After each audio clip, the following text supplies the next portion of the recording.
The information in my presentation will be based on documents which some TISA governments have released. The European Union, Norway, Switzerland are the ones I know of, but these tend to be their own proposals, not the proposals by, say, the US or any consolidated text where all the proposals are merged together, and also any news reports.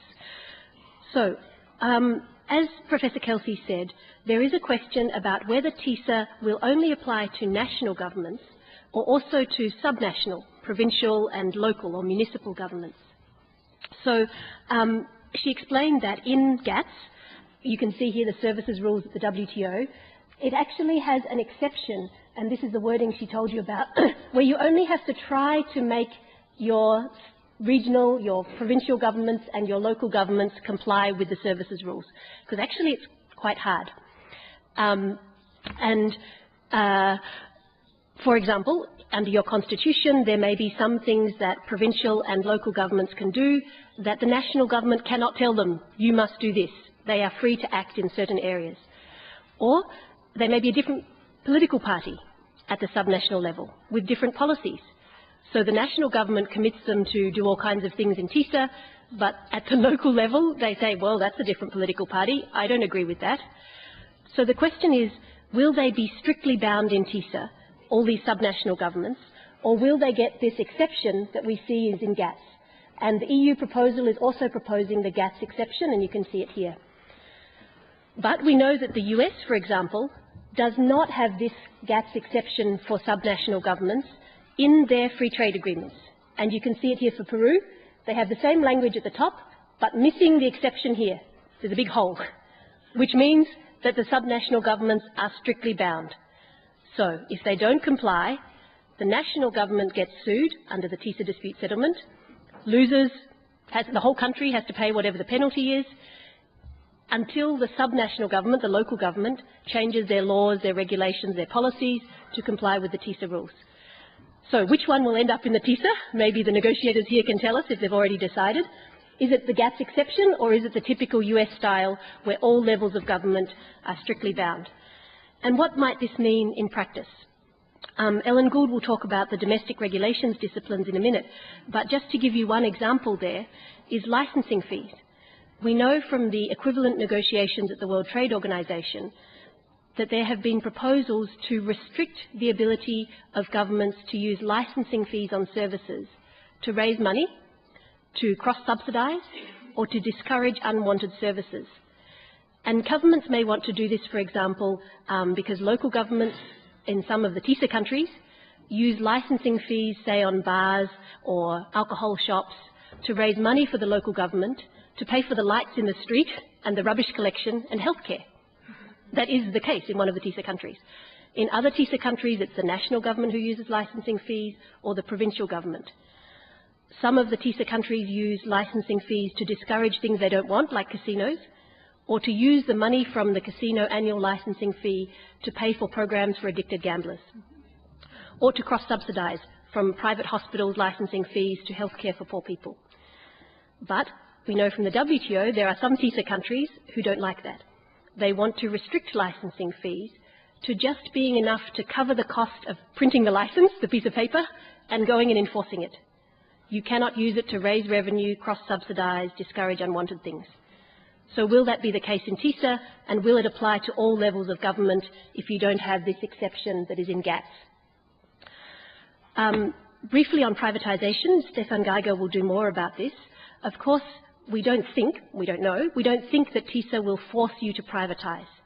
But, as others will talk about, if you have privatised and it turns out to be a problem, and you need to renationalise or remunicipalise, as I think has happened a lot in countries like France and Germany with their water and electricity, then you cannot do it if you have made a relevant commitment in TISA, like a market access commitment. You can't go back to a government monopoly.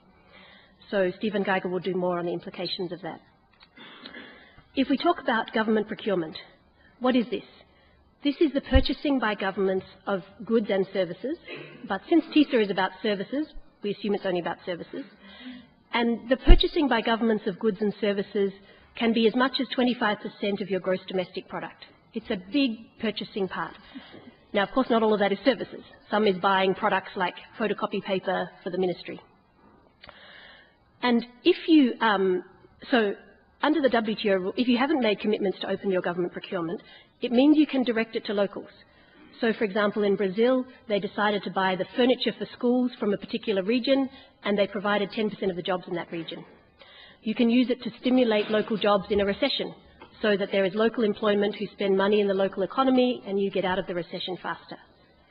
You can use it to help disadvantaged groups, like Black South Africans after apartheid, to develop economically. Some countries need to give government procurement to locals to help their balance of trade, because if you're importing 25% of your GDP, that can be a problem for your balance of payments. And there is a study that shows that developed countries, through giving government procurement to companies like Honeywell or Microsoft, actually those long procurement contracts enabled them to have the consistent funding to become today's multinationals, so industrial development. So the way you can do this, if you haven't opened it, is you can say the Ministry of Education will only buy from locals, local products, or in this case services and suppliers. Or you can say that locals will have a price preference. If they are up to 10% more expensive, they still win the contract from the government. Or you could have an offset, where you say, if there's no local capacity to supply this service and a foreigner supplies it, at least the inputs for that come from locals. For example, locals are employed by the information technology companies supplying IT services to the government, or indirect offsets by something else of mine that's unrelated. But if you open your government procurement, you can't do any of these things. So, of course, as Professor Kelsey said, in the WTO services rules, the government procurement negotiations are not yet concluded. They're stuck. We know that at the WTO, the government procurement agreement is optional, and actually 11 TISA countries are not members of it, so they would be newly opening. And we know, of course, that they tried to discuss government procurement amongst all WTO members, and this was just transparency, not the right to supply by foreigners. And even that was kicked out of the Doha round, I think in 2004. So, what is it that is likely to be in TISA on government procurement? The EU has kindly released the results of a public survey, which says ideally the commitments in TISA should be even more than the optional government procurement agreement at the WTO, so you have access to the procurement at the sub-national level. So when your provincial governments buy banking services or electricity, when your city government contracts for rubbish collection services, all of those should be opened as well, according to the survey. And that same survey complains that TISA countries such as Canada, Australia, Turkey, Israel, Paraguay, Korea and the US have preferences for local companies, and they don't like those. And we actually have some evidence now, of course, thanks to the WikiLeaks Financial Services Annex, which will be discussed in more detail later. But you can see here that this opens the government procurement by any public entity, which is defined quite broadly here, of financial services. And it opens it to financial service suppliers from other TISA countries, so national treatment, as well as most favoured nation treatment. If you give existing opening under a free trade agreement or because they are your friend, you also have to give it to the TISA countries. And I was quite surprised to see that this is even, this is an EU-US proposal, this goes beyond even the level of government procurement opening, the style of it, in a US free trade agreement, the GPA or the EU. And the reason why is because under a US free trade agreement, EU free trade agreement, WTO government procurement rules, it's positive list. You list the ministries, the sectors that you want to open. This is negative list. Everything that meets the definition of public entity has to open. And if you can try and negotiate exceptions in your schedule, but you have to get all the other TISA countries to agree, and it's only a standstill. So you can't do more of it in future. And in the government procurement agreement at the WTO, US FTAs, EU FTAs, there is generally a threshold contract value. Only contracts above a certain size are opened, so the small contracts that small and medium enterprises can supply, you can keep for your locals.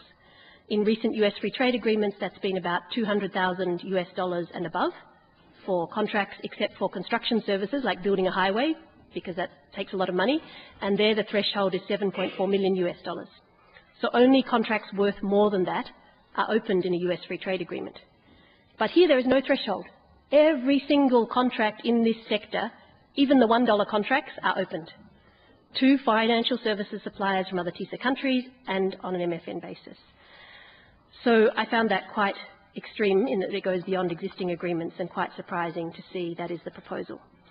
So of course, if this is accepted, that would mean no set-asides, no keeping it for your local suppliers, no price preferences, and no offsets. If we look now at state-owned enterprises, here, as Professor Kelsey mentioned, there are likely to be disciplines. And I think in the first session they also said that the aim of TISA is to open public services. And we actually have some evidence of that in the EU's public survey that they released, where they complain about things like 19 out of the 26 cantons here in Switzerland have government monopoly building insurers. So no private building insurers can supply insurance services in 19 out of 26 Swiss provinces. They complain about the government postal monopolies in Japan, Australia, Colombia, US. So it's clear that they want private companies, according to the survey, to be able to supply these public services. But what else is likely to be in TISA on state-owned enterprises? Again, we are guessing, because it's not public, and Professor Kelsey explained that in the WTO services rules, GATS, it's only national treatment for subsidies. As in, you can give subsidies as long as you give them to the foreigners, but you can write an exception for yourself if you're a member. This would go further if the US proposes in TISA what we hear they are proposing in the Trans-Pacific Partnership Agreement. So that has a number of parts. The first one is, again, you open the purchasing of the state-owned enterprises. And usually state-owned enterprises is defined very broadly. Is it that the government owns 51% of the shares? Maybe even if they have a golden voting share, if they have the right to appoint the board of directors, if they can have a veto. Will the definition be broad as it has been in US FTAs? So we're not clear what will be caught. Will state-owned enterprises be caught at all levels of government or only the national level? And so the opening of the purchasing by state-owned enterprises, based on the US proposals, we think again it's not positive list, not negative list, it's every single state-owned enterprise that meets the definition, with no exceptions, has to open their purchasing. Later we'll hear maybe you can negotiate some exceptions. And again, no threshold value. Even the $1 contracts where your electricity company buys banking services or buys IT services have to be opened to suppliers from other TISA countries. Then we also think that there will be restrictions on the government assistance to state-owned enterprises, restrictions or prohibitions. So what that could mean is that you cannot give grants to state-owned enterprises, subsidies, cheaper loans, loan guarantee, cheaper land, because the thinking behind the US proposal, I think, is that it's unfair because the private companies don't get these subsidies. But what that view ignores is that many state-owned enterprises have social obligations that are not profitable. They are required by the governments to do things for the good of the country. For example, to give affordable loans at less than market rates to small farmers, small and medium enterprises, microloans to women. And to do that, the government might subsidise the state-owned enterprise bank to make sure that people have access to affordable credit. Or if you think some countries still have government-owned airlines, and those airlines are required to fly to the remote areas of the country and the faraway islands at affordable prices, because otherwise people can't get to the capital for healthcare, going to the hospital, to go to see the government, to go to university. So they have to run these unprofitable routes in order to keep the country connected. And to do that, they get government subsidies. Is that allowed under TISA? Well, in the TPP, they have finally, I think, decided to have an exception for domestic services. So that would mean that things like public hospitals, public schools and public universities could still at least continue to get government funding. But what about your airline? Your airline usually flies overseas as well. So it's not a domestic service, so it could not get a government subsidy. What about your post? Not domestic, you get letters from overseas. Your telecoms, it gets phone calls from overseas. Not domestic, can't be subsidised. And understand here in Europe, for example, the electricity companies are often part of a Europe-wide electricity grid. So Switzerland can draw on French nuclear power when the water levels in the rivers go down for hydroelectricity, or German nuclear power, and You get electricity importing, exporting from different countries. It's not a domestic service. You can't subsidise it. So if the government is subsidising electricity to keep it affordable for poor consumers, that may not be allowed because electricity is not a domestic service and so would not get the exception. The last issue I wanted to look at is privacy. Those of you who have been following the Edward Snowden revelations about the NSA spying on basically all of us may be concerned about the US proposals in TISA. According to Inside US Trade, they are proposing that data freely flow, so this is your personal data, financial records, tax records, health records, can freely flow to the US, be stored on servers in the US, where the New York Times has reported the NSA, the spy agency, walks in and downloads your data on a memory stick. You cannot have a requirement that it must be stored on a local server in your country, the way some countries are proposing in response to these NSA revelations. Will there be privacy exceptions? Will they be effective, sufficient, easy to use? We see that the EU has proposed a general privacy exception, and basically what it looks like they've done is they have copied here from the WTO general exceptions with all of these requirements, that it has to be not arbitrary or unjustifiable discrimination, cannot be a disguised restriction on trade, must be necessary. You have to satisfy all of that to get the privacy exception, and it cannot be inconsistent with the provisions of the agreement which say free movement of data with no privacy. So it looks a little useless to me. Doesn't look like it would be very effective as a privacy safeguard for Europeans or any other citizens of TISA countries. We can even see in the WikiLeaks Financial Services Annex, again, the free flow of data has been proposed. The proposal by the US says you just freely allow it to be transferred in and out of your territory. There's no privacy exception in the Financial Services Annex proposed by the US. Now, maybe they're saying we'll have a general privacy exception in the exceptions chapter, but if it looks anything like this, which is the EU proposal, and I thought the EU was stronger on privacy than the US, I wouldn't really like to rely on it. The EU has proposed that you can have free movement of financial information with an exception for privacy, as long as you don't use this to circumvent the requirement to allow free movement of information. Most of you would probably realise this is therefore a useless exception. You can't use it to override the provision that violates your privacy. And generally here, because I'm not sure if anybody else is going to cover it, there was a question in the previous session about the environment. And so some people might say, well, will TISA have health and environment exceptions? And again, we see, thanks to the EU publication of their documents, that they are proposing a health and environment exception. But what they have done is copied the wording from the WTO, the services rules, which are equivalent to the goods rules on this. And there is a study by Public Citizen which looked at all of the cases in the WTO since it started in 1995, trying to use these general exceptions, which include for health and environment. And they counted that they've been used 40 times, 40. The success rate is 1, asbestos. 39 out of 40 times it has failed. But that is the exception that the EU is proposing to safeguard health and environment in TISA, so they seem to be happy with those kinds of success rates in terms of how well it can protect your health and environment measures. So thank you for your time, and if there's any questions, I'm happy to take them.